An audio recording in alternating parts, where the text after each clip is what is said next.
अन्न औषध प्रशासनाकडे शिर्डी येथील देवस्थानच्या पेढ्यांच्या प्रसादासंदर्भात काही तक्रारी प्राप्त झाल्या होत्या.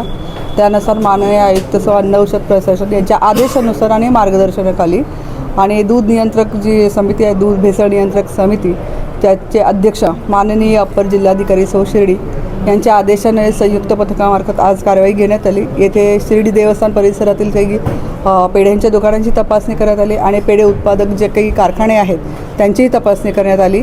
याच्यामध्ये दूध डेअरी डेव्हलपमेंटचे डिपार्टमेंटचे लोक आहेत, स्थानिक प्रशासन, पोलीस प्रशासन, वजन व मापे नियंत्रक अधिकारी आणि अन्न औषध प्रशासन या सर्वांच्यामार्फत संयुक्तिक कारवाई घेण्यात आलेली आहे.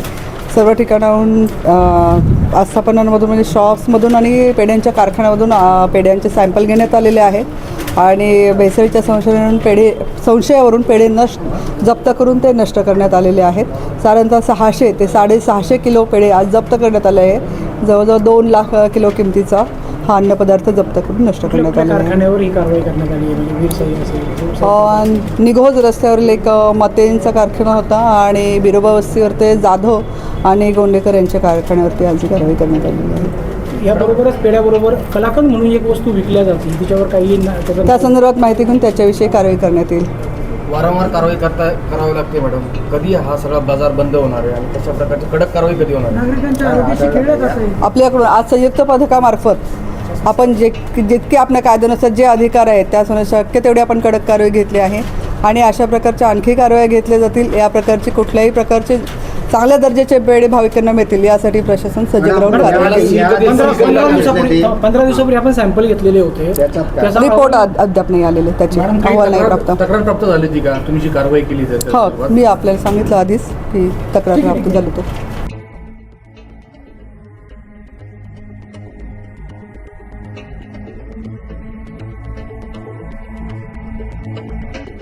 आज जप्त केलेला जो माल आहे त्याचं वजन आणि त्याच्या पॅकेजिंगवरचे डिटेल्स वजन मापे या डिपार्टमेंट अंतर्गत आमचे जे स्टँडर्ड रूल आहेत यांचा जो काटा आहे तो दरवर्षी त्यांना व्हेरिफिकेशन करायचं आहे. स्टॅम्पिंग आणि व्हेरिफिकेशन करायचा असतो दरवर्षी ग्राहकाला विक्री करताना. आणि जो पॅकेज असतं पेढ्यांचं त्याच्यावर unit sale price, MRP, expiry या सगळ्या डिटेल्स आणि नेट वेट, जे पेढ्याचं नेट वेट असतं ते विदाऊट बॉक्सचं वजन, असं सगळ्या गोष्टी त्यांनी त्या पॅकेटवर मेन्शन करणं गरजेचं आहे.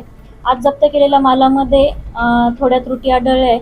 पॅकेज जे आहे ते as per standard rules, package commodity 2011 जो आमचा रूल आहे पॅकेजिंगचा, स्टँडर्ड पॅकेजिंगचा रूल आहे आपला, त्यानुसार त्याचे स्टँडर्ड्स आढळले नाही. आणि यांना लिगल मेट्रोलॉजी ॲक्ट 2009 नुसार जे काट्याचं ॲन्युअल व्हेरिफिकेशन करणे, म्हणजे त्यांना चेक करणे काटा त्यांचा बरोबर आहे की नाही, एक्झॅक्ट वजन दाखवतोय की नाही, हे जे चेकिंग असतं ते त्यांचं स्टॅम्पिंग व्हेरिफिकेशन पण मला काट्यावर आढळलेलं नाही आहे. तर अशा काही त्रुटी आढळल्या. काय कारवाई त्यांच्यावर होणार आहे आणि कशा प्रकारचा यानुसार यांचा काटा जो आहे त्यांना व्हेरिफिकेशन करणं आहे. तो काटा त्यांचा जप्त होतो. काटा त्यांना स्टॅम्पिंग नाही केला त्यांनी एक ठराविक मुदतीत, तर काटा जप्त होऊन त्यांना जी दंड आहे रूलमध्ये त्यानुसार तो दंड होईल. आतापर्यंत त्यांनी कोणताही नियम न पाळता हे सगळा कारभार केला आहे. त्यावर तुमची कारवाई काय? आत्तापर्यंत आम्ही जे आमचं ॲन्युअल वार्षिक तपासणी असते त्या दरम्यान आम्हाला जेव्हा आढळतं की याचा काटा व्यवस्थित नाही आहे, स्टॅम्पिंग नाही आहे, काटा जप्त होतो, त्यावर सीजर काढली जाते, त्याला दंड होतो आणि जर त्यांनी त्या दंड भरण्यास नकार दिला तर केस जी काही लिगली केस होते केस कोर्टात जाते.